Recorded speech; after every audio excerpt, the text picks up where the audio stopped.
What's going on, y'all? It's LJ, and with a month in between the last update and this one, no time for tricks, special effects, or extended intros. It's just you, me, and it's time for Rock and Metal Update!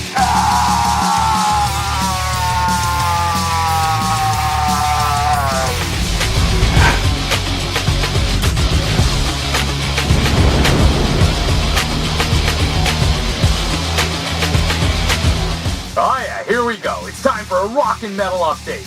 Now the first one out of the gate, actually the first couple, are 7-inch singles. Apparently, I'm collecting these things now. Go figure.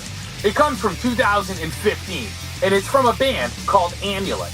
And this is an outstanding track called Bloody Night, which comes from one of my absolute favorite albums of 2014, and that is the debut album from Amulet, which is well worth checking out. It's called, appropriately, The First. And Amulet is a UK new wave of traditional heavy metal band.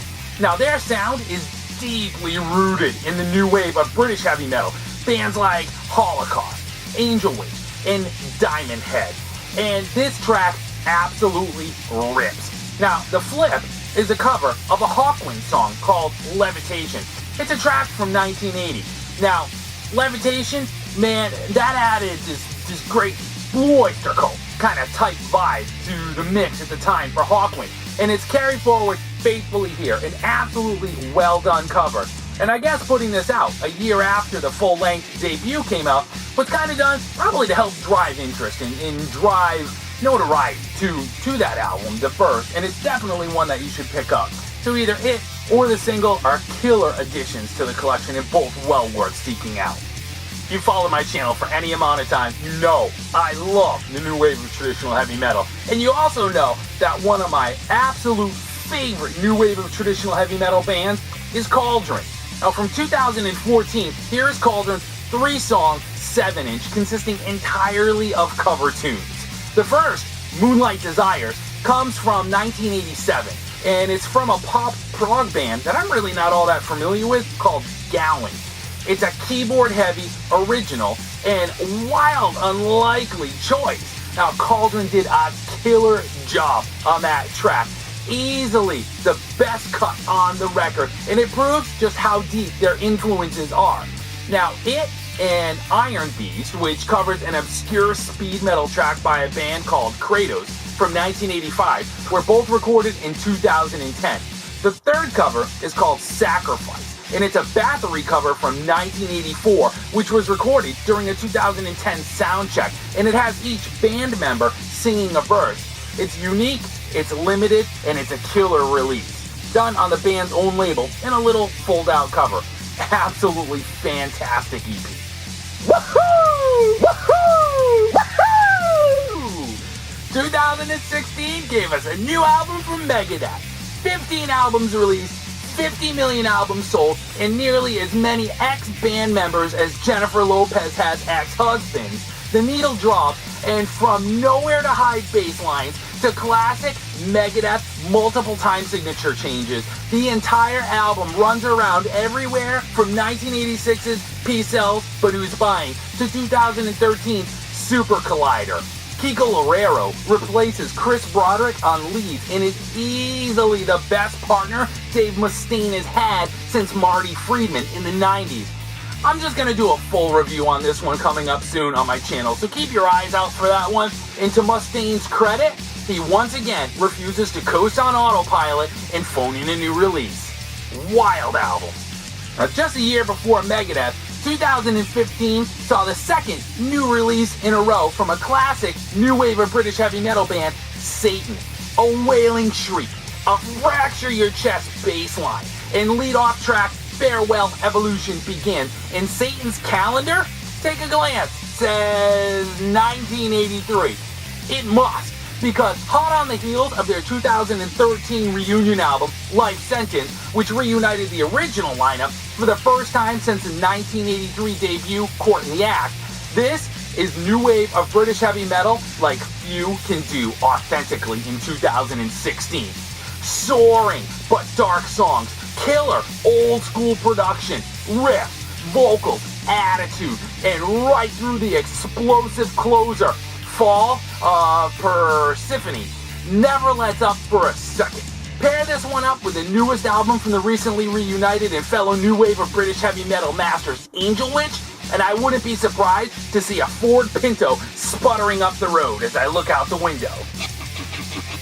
Motorhead!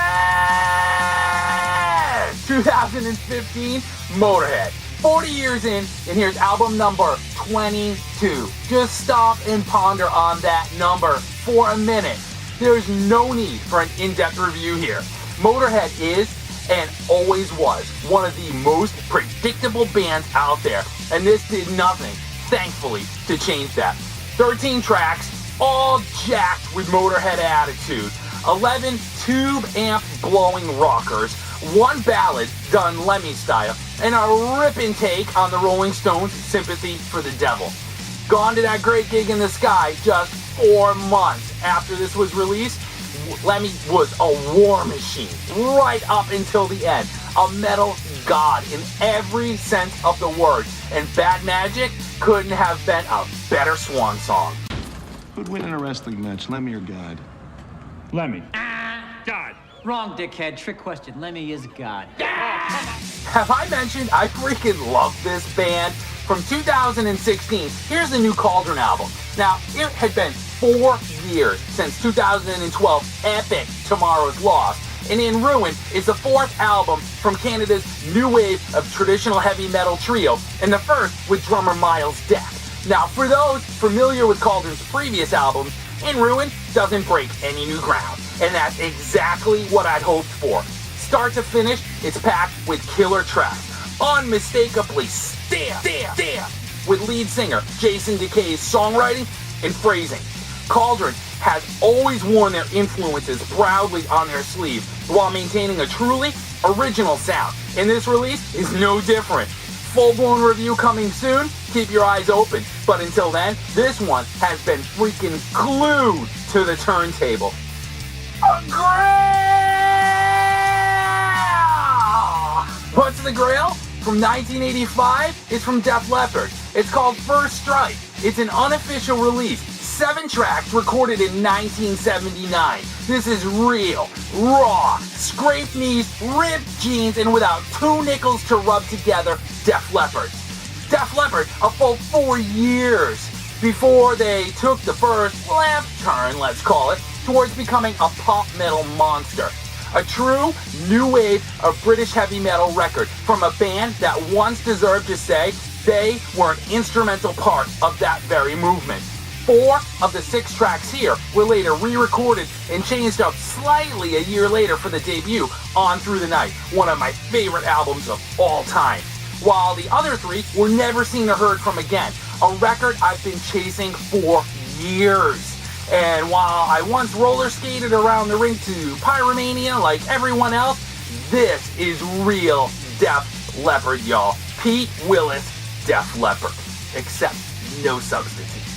Now here's a cool, old school Metal Blade release from 1988, an album I didn't have, called Blood Red, from a band named Tattoo. This showed up sealed, original dead stock, and it's the first of 2 albums from this Chicago band. Too heavy to be hair metal, too tame to be labeled thrash, just killer riffing and solos, maybe borderline speed metal, but fist pumping and catchy. Lizzie Borden needs maybe Accept style tracks, buttoned up with a little Motley Crue here and there in the vocals, and some Scorpions as well, and influence in the vocals, Klaus Meine type stuff. Razor sharp vocals playing in tracks, unrelenting, classic, Midwestern, late 80s American heavy metal. Fantastic stuff. From 2008, here's your task, should you choose to accept it, Mr. Person that will assemble this album. Take 8 of the best British metal albums ever released. Select 15 tracks and proudly label your result as the best of Iron Maiden. Doomed to omission from the get-go. We may as well go ahead and add insult to injury by just eliminating the original Paul Di'Anno versions of the 3 tracks included from the first 2 Iron Maiden albums, choosing Bruce Dickinson versions from 1985, Live After Death, instead. Certain albums, like Number of the Beast and Power Slave, are favored heavily, while others, like Peace of Mind and Somewhere in Time, are almost completely ignored. So am I happy? Absolutely! Would I have chosen different tracks or different versions? Hell yes! A Herculean task that resulted in the simple, good old producing of a killer package with an hour worth of killer music.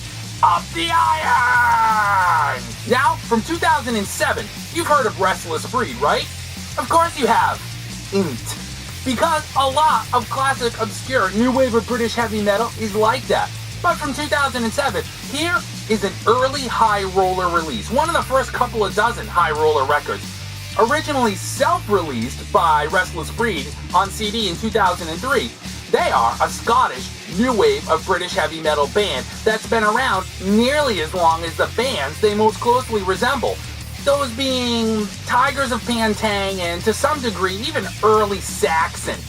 Never released a damn thing in the early 80s, but finally pulled it off in 2003, like I said, and with help from High Roller as one of, again, their first releases. 8 tracks from that CD finally saw the light of day here in 2007. This is new wave of British heavy metal by numbers. And if I hadn't told you, and I'd not read it myself because it wasn't clearly stated here, I'd have easily believed this was not recorded in 2003, but back in 82. Absolutely fantastic. Album cover is designed to confuse. It opens here, but it looks like it should be there. But it's not. It's here, there, and everywhere. From 1984, this is a record by a band called Smack. Smack was a Finnish band with a high-energy, ramshackle, glam punk, Iggy and the Stooges meets the New York Dolls kind of vibe. Very similar to fellow Finnish band, come on, Hanoi Rocks, who released their debut, Two Steps from the Move, the very same year this was released. This is a Canadian pressing on the insanely cool Viper Riff Records label. I love looking at that label. Now, unlike Hanoi, Smack didn't have Wizard Bob Ezrin at the board, and so this is slightly rougher around the edges than Hanoi's debut, which does nothing to dampen it. It's an amazing album, and it's easy to hear just how massive an influence this and Hanoi Rocks were on early Guns N' Roses. Really, an absolutely amazing record. Time to wrap this up.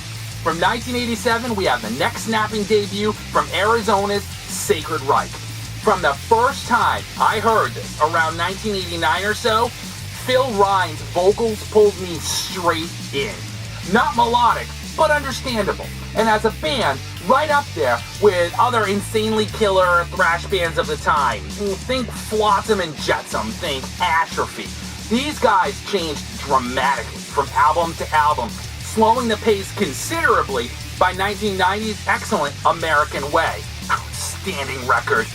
They never sounded this vicious again. Now, with restored artwork that I never knew existed, and sporting a few bonus tracks, including a cover of MDC, Sabbath, and Priest's Rapid Fire with Halford himself on vocals, Metal Blade did an absolutely fantastic job on this one. Well worth seeking out.